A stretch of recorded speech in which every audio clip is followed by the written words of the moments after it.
A good night of Shabbos. Pashas Matas Masay. It's Rosh Chodesh.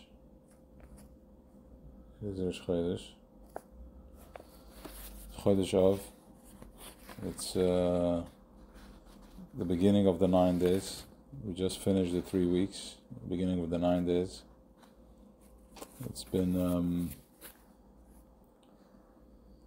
the 9 days, 3 weeks. I mean, anybody that's been tuned in to is you understand what the 3 weeks, the energy that's going on. It's there's big lessons. It's been a Matzarim. It's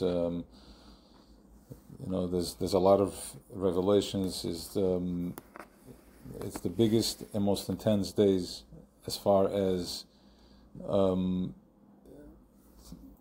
encountering and experiencing aligning from a place that is the natural tone of the body, the natural tone of the guf, which is the crying. Remember we were after the Egel, the Eden were standing outside by the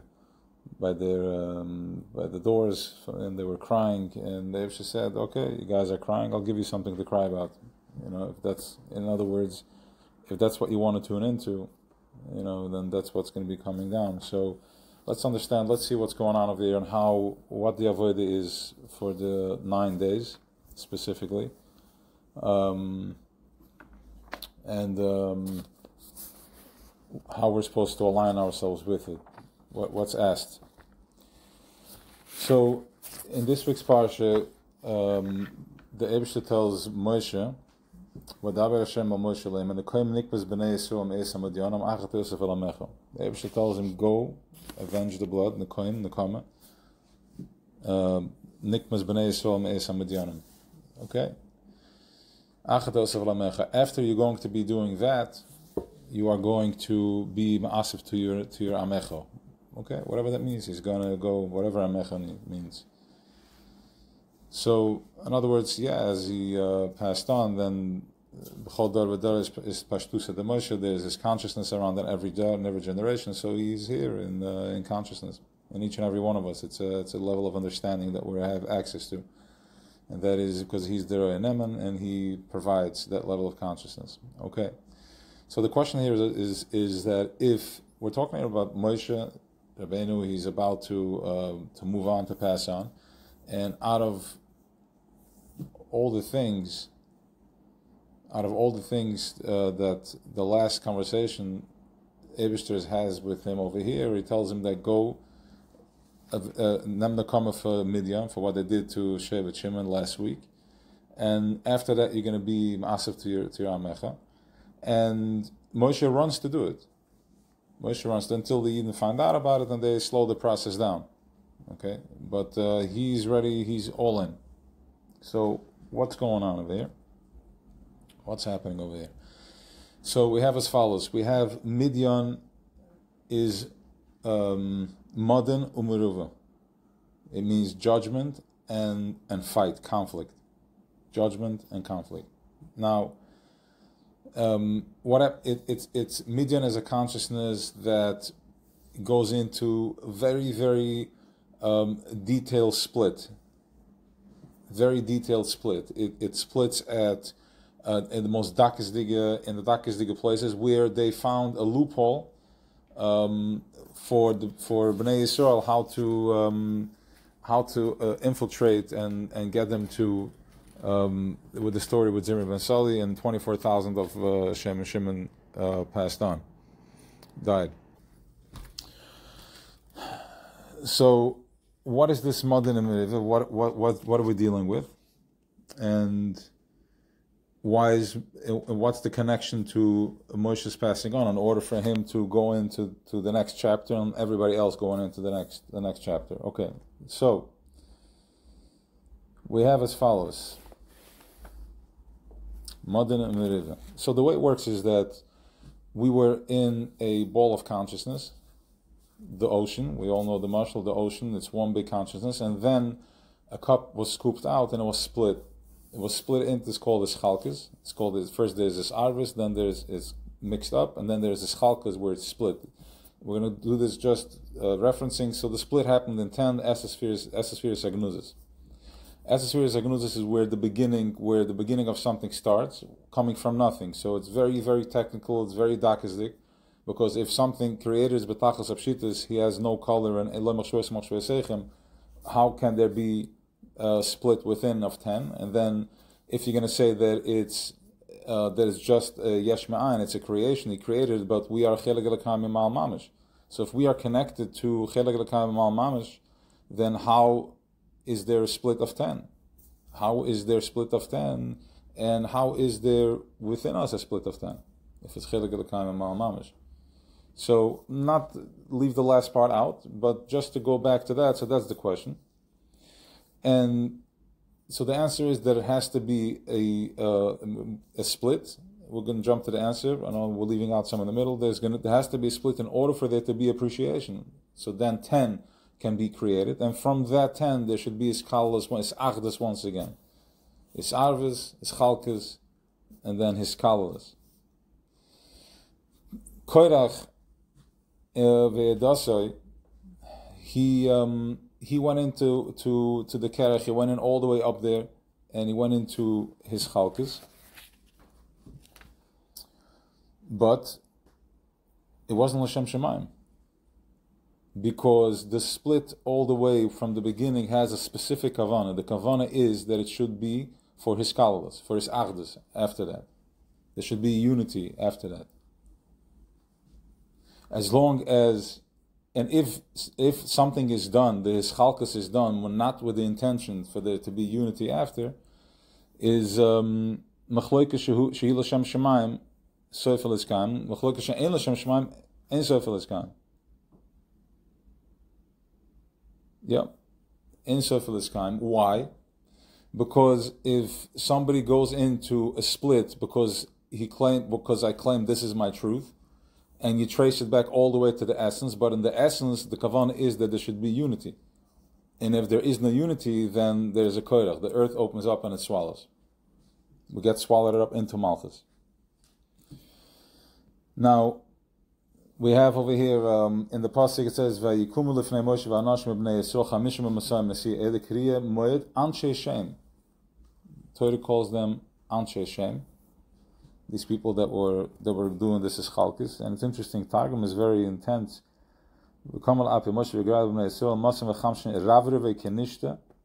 Ravreve, like the missionos, kenishta, people that mish. Okay, arevis.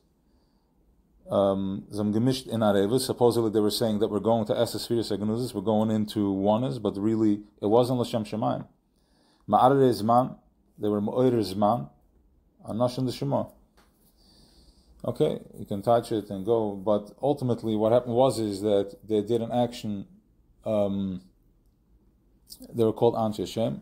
Let's go back to in Parshas Noach.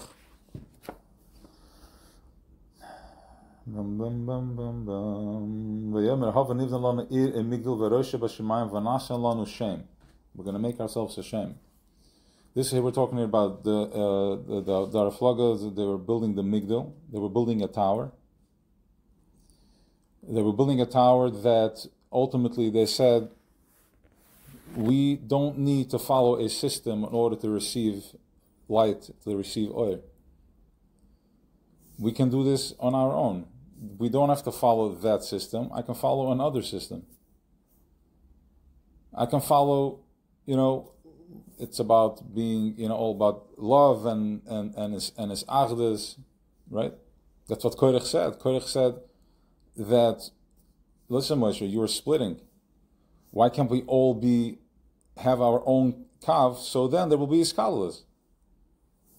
But Moshe said, no, that's not where the channel is at.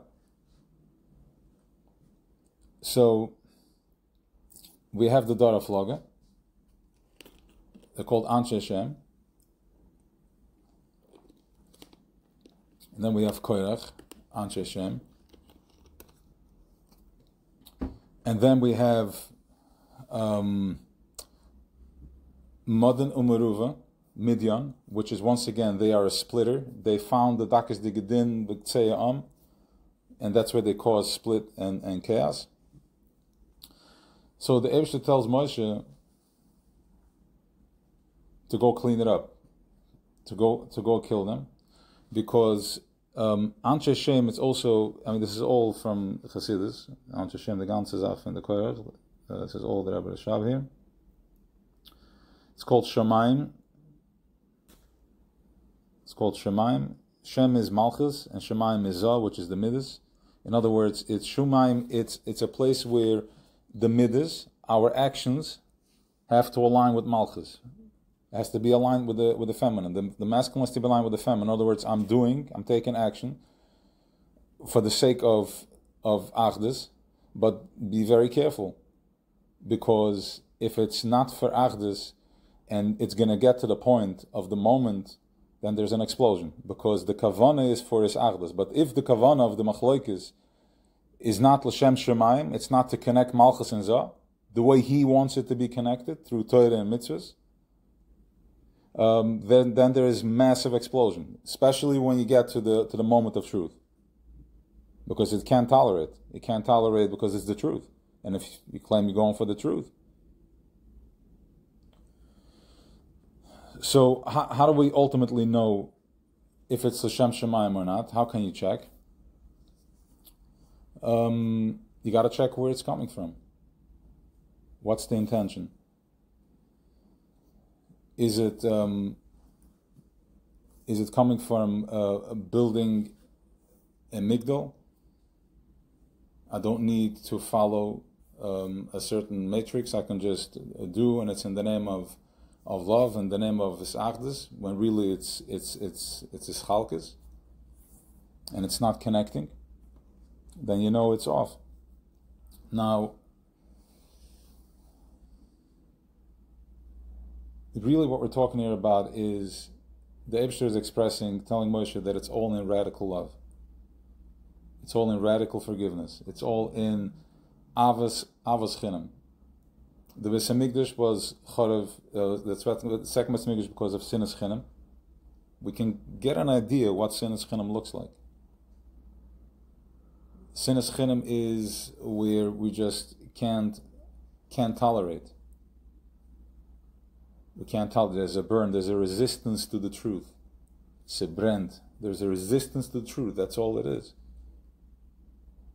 It's not the Sinas Chinam is the people turned into Sinas Chinam. Sinas Chinam is in the consciousness. There is this burning, but that's where his chalkas is.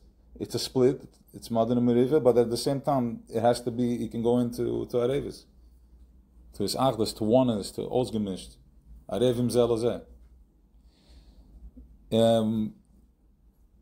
So we're going into. We went into the 3 weeks.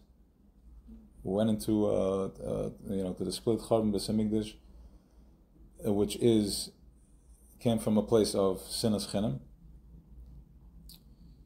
and in this week's parsha, the Eibshter tells Moshe to go take a Midian, which is Madan and Meriva, to clean that up, because they caused this. They were ordered this split, so we have to do something radical over here in order to bring in Avas Chinam. Today's also Aaron Cohen's Yartzeit. Aaron Cohen was Oyev Shalom Veredev Shalom. It's a day that there's tremendous shefa. It's Rosh Chodesh, and it's Aaron Cohen's Yartzeit. Tremendous shefa of just forgiveness, radical forgiveness and acceptance, which is that because there's this intensity in Malchus, it's not the fault, it's just there in the consciousness. Now as Aaron Cohen is here to soften that. There's that energy that's available to soften that, to light a candle, Shema's eyes, for Aaron Cohen, there should be the shefa flowing through. So we'll just make sure that we got everything on level Shlav Echad. So Midian connected to Madin Meriva. Let's see what Rashi says it, because I think I'm missing something. Okay.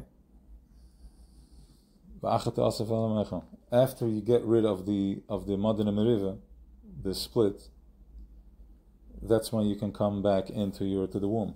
You can come back. You can come to Asav Alamecha. You can come into Shechina. You can come into the Hechel. Can be one Madin Meriva. And if it's done Shaloi L'Shem Shemaim, which means not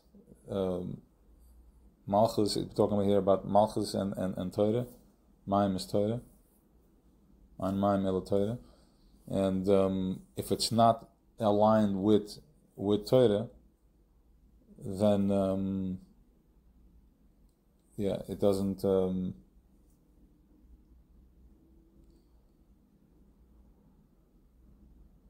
It's not in yichud. You're not bringing you're not wiping off removing the Madonna, the judgments.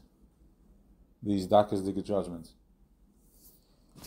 All right, have an awesome Shabbos, and let's see what else follows. Chaim.